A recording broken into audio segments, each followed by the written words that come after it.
Hi, it's Amanda DeVito Parle. Welcome to my podcast, At the Kitchen Table, where we will guide, inspire, and connect. Well, welcome to the podcast, Kyle Malnati. Thanks for having me. This is a great pleasure.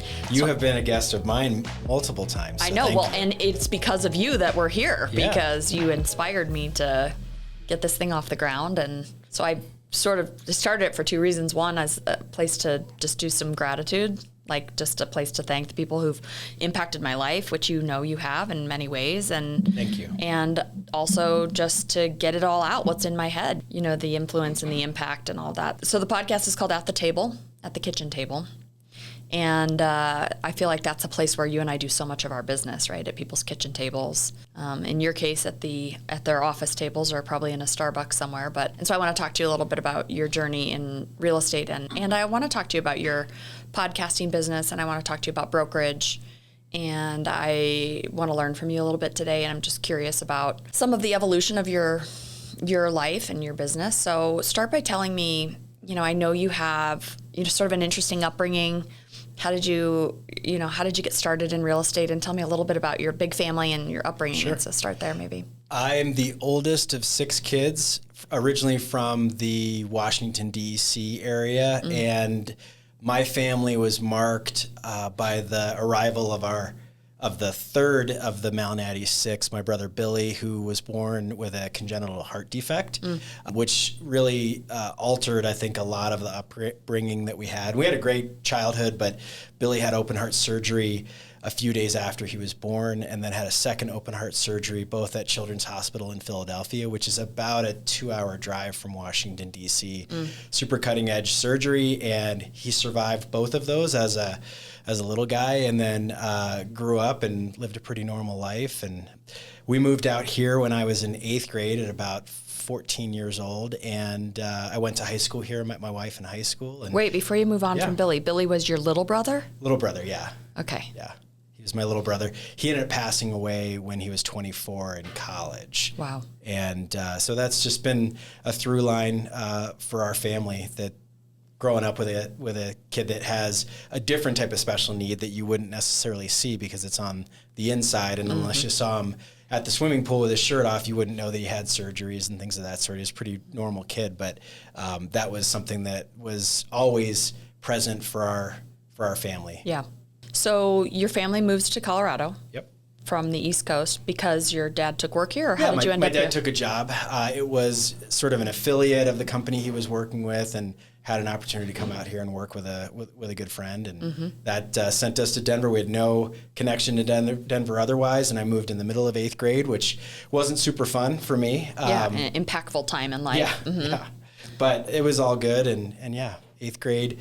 I think I remember thinking that I was going to be riding a horse to school, and because to come to Colorado, that's what it meant, right? Well, yeah, the only reference I had from Washington, D.C. and from Baltimore, Maryland was the Denver Broncos, and that was about it. So did you go to college? I did. I went to University of Wyoming. University of Wyoming. In Laramie? Laramie. Yeah. I didn't know that about you. 60 miles north of Fort Collins, yeah. Okay. So you go to college and you end up an entrepreneur. How?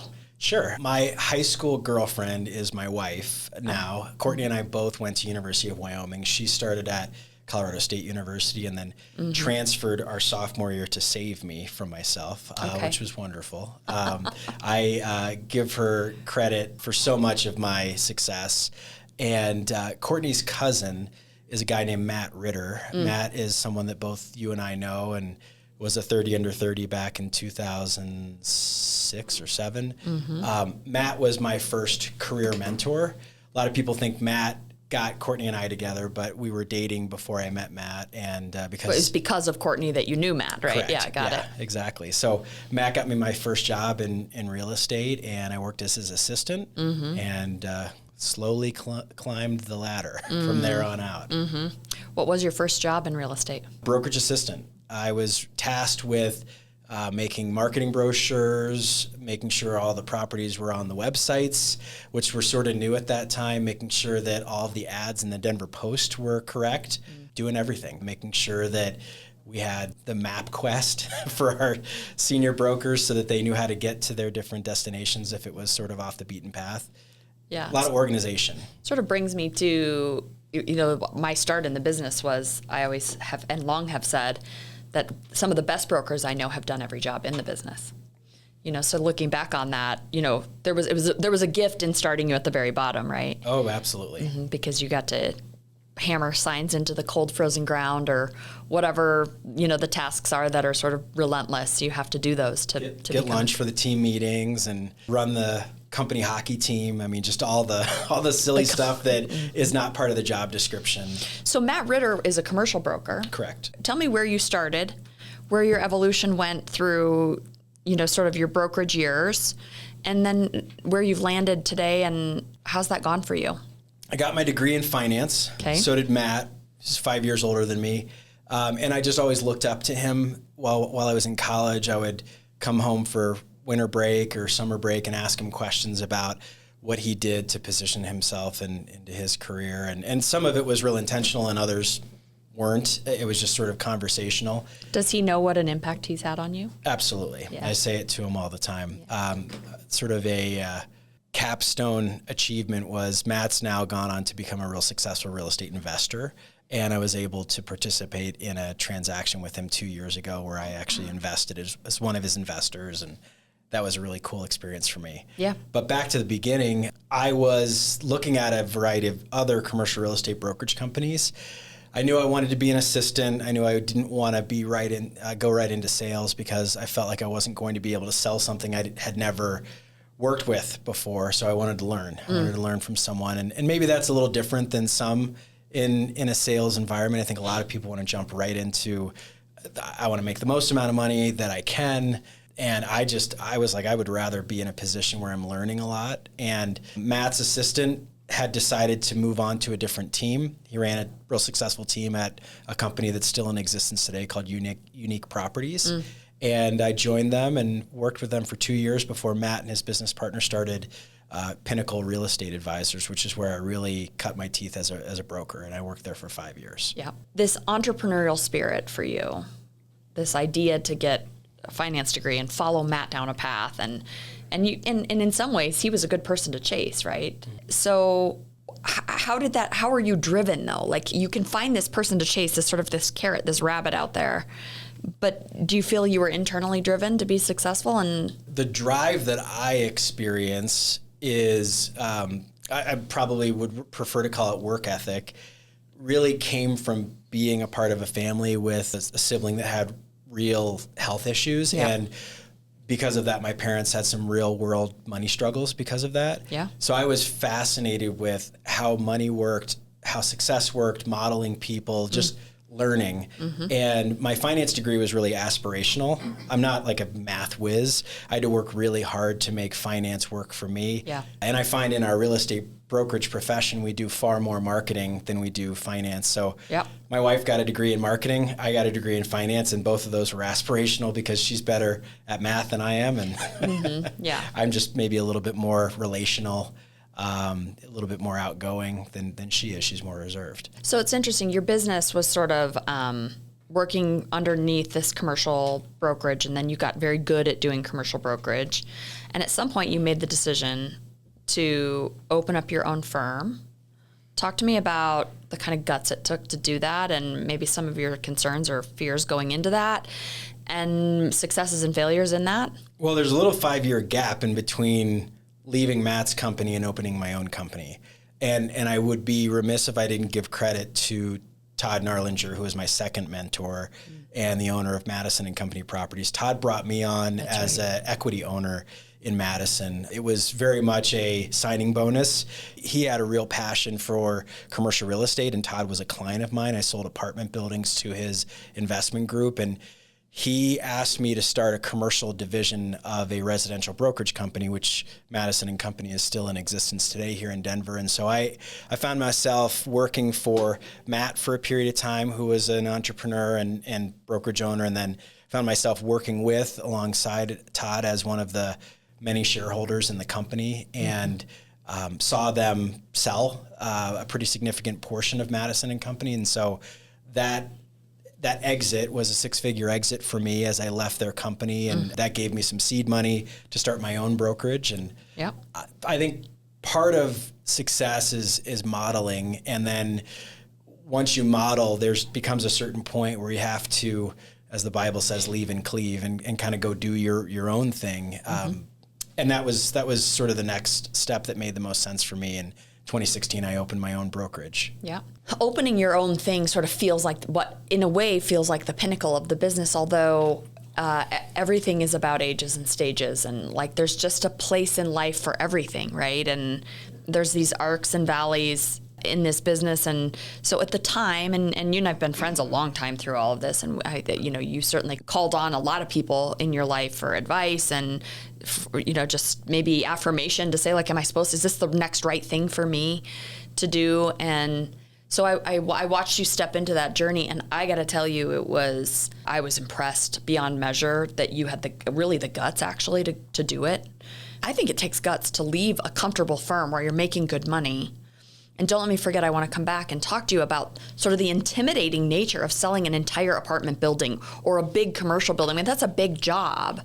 And sort of this, what maybe feels like a shift to open a small firm with the confidence to do it yourself. And so you go to Calibrate to do what? Or you start Calibrate to do what? Well, the majority of the people that I admired in my experiences of being a real estate broker were brokerage owners. So it felt like the next natural step for me. I will give great credit to our 30 Under 30 alumni group. Yeah, talk about what is 30 Under 30. Sure. Who are they, and why do you and I come to know each other in that way? There's a few different types of 30 Under 30s, but the one that we're a part of is Realtor Magazine came up with this accolade. It's not an award, but it's a recognition of 30 people under the age of 30 that have done some amazing things. And they could be individual brokers, they could be broker owners, team leaders. There's all sorts of varieties of different types in the 30 under 30 group. And it's only been going since 2000. So there's less than 1,000 people that have ever been given this honor. That's right. And Amanda, I was introduced to you after I was given that distinction in 2012. And yeah, I was going to say, I can't pin down our initial meeting, but so I Rick was 30 Miller under 30. Was it really, yeah, Rick? We bumped into each other at a restaurant in 2013 where I knew Rick because I was part of this younger group that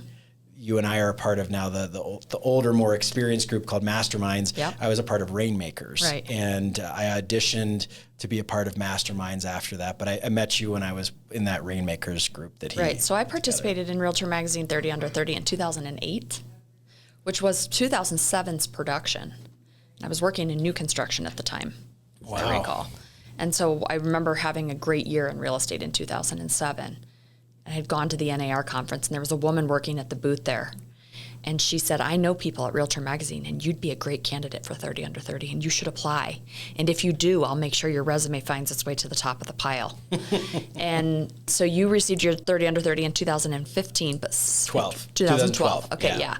So, but then subsequently, those of us who were kind of, earlier, that's sort of a mid part of the organization, but ended up charting a path for young professionals, which the average age of a real estate broker is like 55 or 56.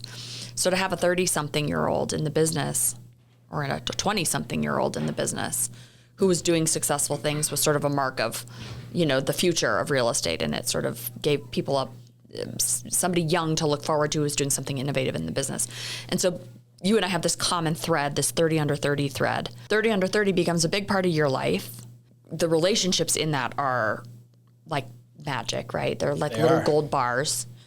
And so to circle that back, so you go to start Calibrate, your own brokerage, and you lean into this peer group at 30 Under 30, which was this dynamic, elevated group of high-earning, highly driven young professionals.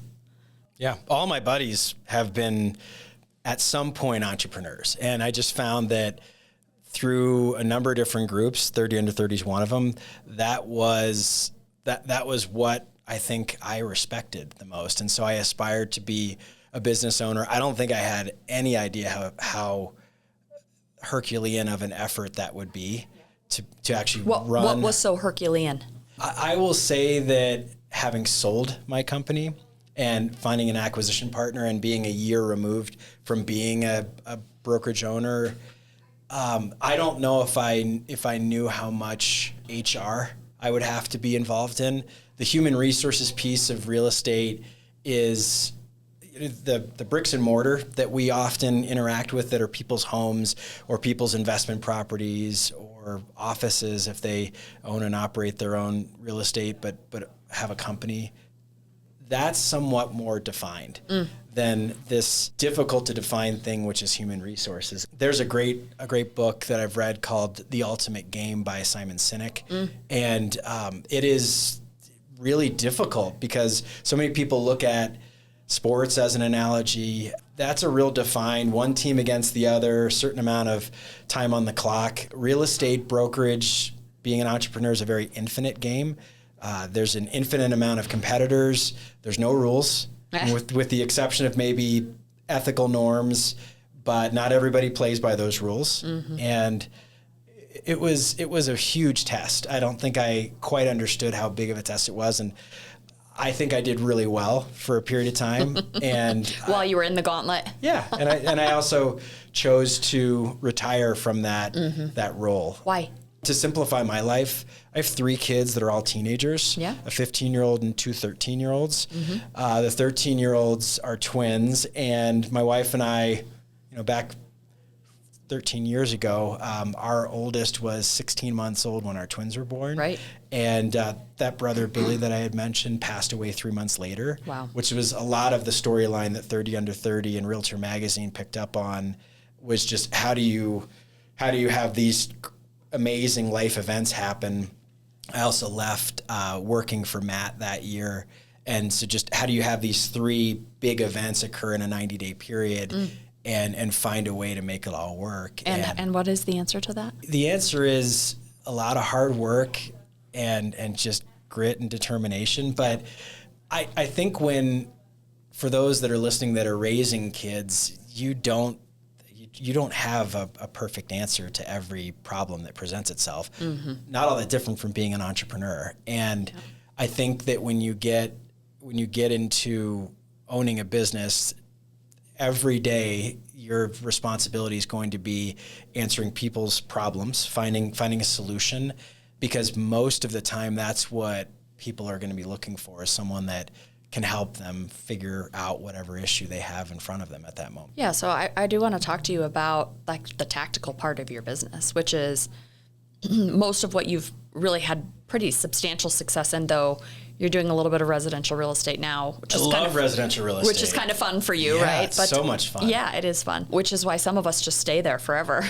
But I'm curious about the sort of the commercial space, the cutthroat nature of that business, how it's different, what you've learned from commercial real estate. And then I do want to talk to you about like selling big buildings with lots of tenants and some of the logistics on that. And so anyway, just talk a little bit about that part of your business. The biggest building I've ever sold was 60 units, and it happened to be new construction in central Denver, just outside of downtown Denver. And at that time, this is 10 years ago, was $15 million. Yep. And the majority of the buildings I sell are 8, 10, 12 unit apartment buildings. They were built at least 60 years ago, sometimes 100 years ago. And a lot of them are owned by mom and pop investors. That's my favorite clientele. I've worked with some syndications. I've worked with some regional and national owners, but my favorite person is the person that started with a single family home and maybe collected a few of them like you would in the game Monopoly, and then you trade it up to a 4 unit by either selling or you just find a way to start scaling that business. And I usually meet those investors at their 3rd or 4th investment. Yep. And they're looking at, how do we make this more efficient? How do we get ourselves out of the day-to-day? Or how do we go from a single family investment, which is 100% occupied or 100% vacant? The tenant may stay there for 4 years, but once they move out, we're repainting everything, doing new carpet, new flooring. It's a lot of capital expenditure that depletes a lot of your retained earnings. And how do we make a business out of our rental portfolio? And that's something we've talked about in the past, you and I, Amanda. And then I just love working with people that are trying to do it for their family. What do you notice about your clients, the people that own 8, 10, 12, 16, or 32 units? What are they like? What's maybe the through line for them?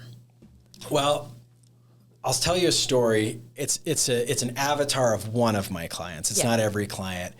I was invited to a retirement party about 8 years ago. And as a younger guy under 40, I'd never been invited to anyone's retirement party. So this was something that I thought was a really cool opportunity.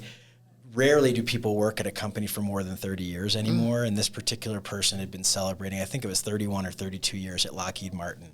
He was an aerospace engineer and ran a team of different people, kind of the rare breed in engineering where great communication skills and great technical skills. And so that's why he led people.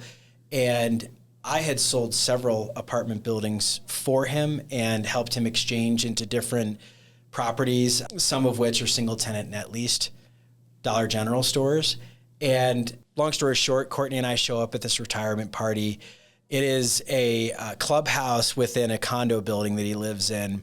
And it was wall to wall, shoulder to shoulder, tons of people that were residents of the condo building, people that had worked at Lockheed Martin with him at certain stages of his career. I mean, you could not move. It was jam-packed. And I just, as I was looking for my client, Jim, he was way across the room. And we're trying to like squeeze our way through. Courtney and I finally get to him, just say, hey, we're here and congratulations. Here's your present for a job well done, a great career. And he said, thank you. And I was sitting there with my wife. I'm like, I feel like I'm going to get a compliment here. So let's lean in. She doesn't get to see a lot of the work that I do at this particular time in my career, busy raising little kids. And we hadn't started the brokerage company yet. So he said, thank you for helping me retire. And he went on further and said a lot of people in his particular profession are extremely intelligent, make reasonably good money, but don't really have a way outside of their retirement accounts to actually retire at an age where they could still play golf or travel, which is things that Jim and his wife love to do. I mean, he's been to, I think, 30 or 40 different countries and plays golf every Tuesday with his buddies. And yeah, he's just a fairly normal looking guy. Didn't drive a flashy car, drove a nice car, nice. He wasn't like a beater or anything like that, but he started investing in real estate in the 80s. I met him 20 years after he started investing, but those are my favorite clients, the people that are doing it for retirement, doing it for their family, carry on a legacy. And that's the most impact that I feel like I can have is by helping someone create financial freedom. How do you do it? When you sit with people like Jim, how do you advise him? Where do you start? What do you bring? What do you tell them? So for someone like Jim, it started with a cold call, and the majority of my business was begotten from dialing for dollars. And you'd find out who owned these buildings, and you'd find a way to find them. My job as an assistant was to curate this database for my 2 senior brokers. I then became a junior broker, and when I was working on their team, my job was to make calls on their behalf every day. But I mean more tactically, okay, so now you're the bigger Kyle, the more today's version, well-rounded Kyle. So you go into a gym, and what is it that you do for these people? Most of what I'm doing is helping them either amplify what they're doing well or simplify things that are causing them distress. And the simplification may be, let's help you sell this building that you've owned and operated for 40 years and move into something that doesn't require management, that allows you a steady income stream as you retire from the day-to-day operation. Apartment buildings, if you don't have a management company, they're a lot of work. Yeah. And most of the phone calls happen after hours. They're emergencies. It's where people live. And so if there's a water leak, if there's a sewer backup, you're hearing about it on nights and weekends. You're not hearing about it, 9 to 5, Monday through Friday, because the tenants are gone when that happens. Most of the time, you're trying to simplify these people's lives. Yeah. I'm there to help them create options. I mean, really, I think there's so many different things that you can do in this life. And when people have some money and they invest it in an apartment building, they're looking to create freedom for themselves in other ways. And that can look like travel. It can look like inheritance to their kids and to their grandkids. It could just look like, I don't want to work for XYZ Corporation anymore. I've enjoyed that, and that funded this ability, but it gives them some worthwhile endeavors to do, even though they're not going to like kick their feet up. I think a lot of people think of someone that's retired as the person who, you know, putters around all day or sits at the beach. And a lot of people, this is a second or a third career for, and it gives them a worthwhile endeavor while not having that day-to-day strain that you would in maybe a regular profession. Yeah, it's interesting. I mean, I think about, you know, the mark of a successful life, right? And that's kind of what you're talking about. You get the pleasure of dealing with some of society's finest, honestly. Well, actually, the interesting part about your business is you get both spectrums, right? Because you're dealing with a client who is really a mark of success. So I'm curious what like those three things are for you, what that mark of success is. But then you also have to be a chameleon in a way, because you're dealing with tenants in apartment buildings, which is just a different class. It's a different person. How do you show up as a chameleon in your business that way? That's 2 questions. That was like 4 questions. That's okay. Actually. I find it interesting that you use the chameleon analogy, because prior to business, that was definitely someone that moves into town in 8th grade and then goes right into high school. You got to find friends quick, and sort of shape-shifting or molding to the group is something that has served me really well at times and has also served me very poorly at times. Sure. And I've worked on that as an adult. It is a really interesting dichotomy, because the person that hires you is not the person that's allowing access to the real estate. Every real estate broker that I know has been involved in showings. Most of the time it's a single family homeowner that says, yes, I want the showings to happen with certain notice. 15 minutes sometimes I'll be out of the house and it's going to look great. Yeah, they're motivated to show their house because it's their asset. Yeah. When you're working with tenants, especially in a building that requires some work to be done after closing, these tenants may not be paying market rent, and that therein lies the opportunity. But when they see you and they find out you're a real estate broker, you present change in their life that is being brought upon them that they didn't decide to do. So it's a really stressful environment for a lot of tenants. Yep. And handling that with diplomacy and tact is really important. That is one of the reasons I continue to get hired, is my interactions with tenants when a management company isn't involved, the owner is the manager. That is one of the things I think I do very well. And being able to relate to people, all walks of life, all situations, and do that in a respectful way is something that I think is not as easy as it looks, and I think is really important. What marks success for you, and how are you preparing your life? Success for me looks like having options. Yeah. People will call it financial freedom. People will call it FU money, where they can say, you know, corporate America or whoever their employer beholden is. To, sure. Yeah, I've got options. I can move on. And so success really looks like that to me. But we've chatted about this personally offline, where having a family that desires to be around you. I mean, there's so many people who are monetarily successful or accolade successful, but they have broken marriages, broken relationships with family members. That doesn't look like success to me. Yeah. I think having good quality personal relationships is a big key. And I think that sometimes that pursuit of the next thing, the next goal, I've been very goal oriented throughout my career, that can run counter to what's going on at home. And a good example is deciding to sell my brokerage company that was a startup and a dream that I had, and ran it for 7 years with my wife, which is a huge dream, until it didn't become a dream anymore. That's right.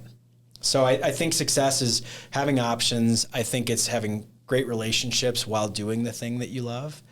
If you can make some money along the way and have a nice lifestyle, that's fun too. But I think those first two are probably more important than sort of the lavish lifestyle, which a lot of people, I think, get into business or real estate investing kind of desiring that lavish lifestyle and forgetting that there's work between. Yeah, well, there's like real people on the other side of that. Yeah. The decision for you to be smaller has come more recently. When I say smaller, I mean less HR, maybe? Sure. and really just to pull into your family, to pull into finishing raising your kids, which those days... We have 4 years left. They come fast, and you realize your summers are numbered, right? So the decision to kind of be smaller again, how, in an authentic way, how did you really come to just say, like, I'm done with the HR and I want out? And how do you know when it's time to pivot and change? I kept feeling like I was bumping up on a ceiling that, and part of it was prior to COVID. Some of it was after COVID. We kept hitting a certain number of agents, a number of staff members. We were growing in office space, but not growing in team. And let's back up for a second. The first 4 years of the company, it was explosive growth. It was a little humble office. Then all of a sudden we got the office next door. Then we're moving to an office 3 times the size of the first one. Like it was a lot of growth. Then COVID happened. There was a lot of market changes, and some of it, I look back and say I should have been maybe more aware of what was going on within our own company. Some of it was just people had like lifestyle changes that had nothing to do with me, but I had to deal with. Yeah, So that's right. Our company shrunk in half in 2020 from 13 people to 6 people. Guess what? The 2 staff members stayed. Yeah. They wanted they needed and wanted their salary. So the majority of our producers left. There were times I felt scared, insulted, bitter, all sorts of negative emotions. Yeah. But I didn't have a whole lot of time to sit around and dwell on it because I still needed to produce. I was one of our top producers every year. And that need and desire to make deals happen, part of the reason why, and residential real estate saved me in 2020. I had my biggest residential real estate brokerage year ever at that time in my career. And I looked at it as a great way to diversify my business because commercial real estate has a tendency to completely freeze for more than a year. Yeah. Well, the lifespan of the transaction is very long too. It is, yeah. And it's unnecessary. It's not a fundamental need. No one needs to own a piece of commercial real estate. Correct. People want to, they want to grow their business, they want to sell their apartment building, but for the most part, commercial real estate is driven by fear or greed. And when fear comes in, and that's a lot of life decisions, but you'll see people really shrink and not make a lot of decisions just because they're not sure where the market's going. And that all markets will cycle and all markets will have lower transactions, but in commercial real estate, it's pronounced. There's all these people not occupying commercial buildings, sort of a big part of the conversation. Yeah. I'm curious, are people going to go back to work? Are we going to fill these buildings up, or are we just going to turn them into something else? And if so, what? Generationally, as a company owner for the 7 years, and it was 2016 to 2023 that I owned Calibrate Real Estate, I think our society is changing the way that it defines well-being, worthiness, and the office is not the place that people find their well-being anymore. I do.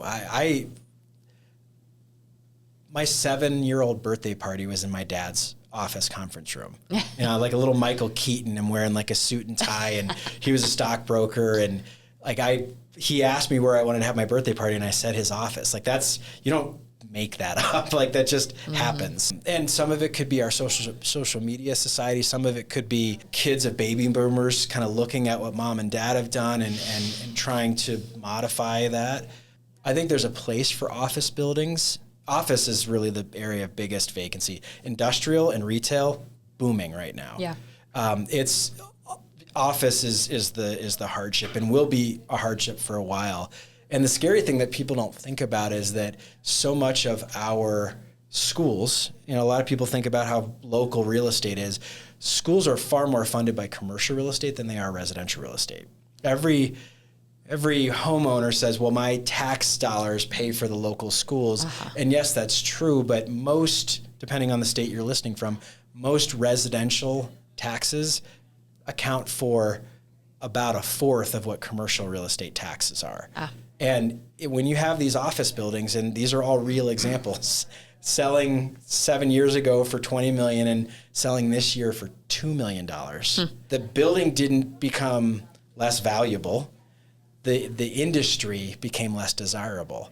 The bricks and mortar, the steel, all of that still has value. Most of these buildings are being sold below replacement cost. And it'll be really interesting to see how it evolves. I don't do a lot in office. I just see it from, an outside perspective. Yeah. It's really an interesting time. And people are going to make a lot of money. People are going to lose a lot of wealth. People are going to make a lot of wealth in this period of time in the office environment. What else did you want to talk about when I said come to the podcast? What else was on your mind? I was thinking about that. I'm fortunate that we just recently acquired this. We have a hot tub at our house. Yeah. And I was sitting in the hot tub this morning before everybody was up. My wife was up, just kind of getting coffee going and things of that sort. And I was like, what should I talk about today? I think that something that's really topical for our industry is what's going on with the National Association of Realtors. And I think the best sort of example that I can think of, should we trust in NAR? Should we trust in our realtor associations nationally, state versus your local board? I grew up Catholic, and I go to a non-denominational Christian church now, and Catholicism is kind of a big government as it relates to religion. There's others. Catholicism isn't the only one, but it's a way of organizing people that have a certain faith leaning. And the realtor boards are very much that same thing. They govern our industry, and the lobbying is a really powerful thing. But the idea that NAR is or isn't going to save you, NAR is just a big government organization. It's a way of governing people and ideas. Your success is completely dependent on your ability to make something happen for someone else. And the people who come into my former company, or even the people that I work with today that are kind of looking at you for answers as an employer, are thinking about things the wrong way. So many people I interact with today are saying, how do I do this? How can I get this? And not trying to find the answers on their own, and not trying to experience how to learn. And I think everyone's looking for the shortcut. Everyone's looking for the cheat code. I had one employee's like, what's the cheat code for this? And I was like, what are you talking about? Like, the cheat code is work for 20 years and become successful. Yeah. Serve someone else, see a need and fill it, and make someone benefit from your actions. This is something I say to my kids, and I'll get off my soapbox here in a moment. See the need and fill it, and be a part of the solution. And there's so many people who are afraid of doing things 80% correct. They want to have everything be perfect, and that causes them to not do anything. And so I think that fear of perfection or lack of it causes people to do nothing. And I would way rather work with someone that's willing to get in there and make some mistakes and do some things maybe errantly, and then you can course correct them, as opposed to someone who's waiting for the person to tell them what to do. You started that by saying, what was going on with the National Association of Realtors, and what's going on with the National Association of Realtors is basically the industry is in an overhaul. Right. So we're dealing in a time where the trade association, which is sort of the club for realtors, is being reorganized, essentially, forcefully being reorganized because of the Department of Justice having come after the largest trade association in America, which is the National Association of Realtors. And I often talk about how National Association of Realtors could be translated to the public as Homeowners Association of America. There is no such organization that advocates on behalf of homeowners and business owners and apartment building owners like the realtor. And so it is the realtors that are doing the advocacy work for homeownership rights. But because homeownership is such a huge contingent of society, the National Association of Realtors is a huge trade association. And the Department of Justice systematically is unraveling the real estate industry right now. And so you see that as a threat. I see it as a threat to the business too, but this too shall pass. What do you anticipate for the industry in the next couple years? Where do you think things go? And this conversation sort of particularly affects the practitioner, but the public, I think, is licking their chops thinking that they're in this disorder internally in the real estate industry, that there's this opportunity for the public, I'm not sure I agree. I don't necessarily think that if the Realtor Association unravels, that the public is in a better spot for that. I think if you dismantle the Homeowners Association of America, that hurts the homeowners. And so I don't want the public to think that there's this opportunity for them, because I actually think that when this organization is in real dis-ease, that actually hurts homeowners. But how do you see it? I see a lot of consolidation.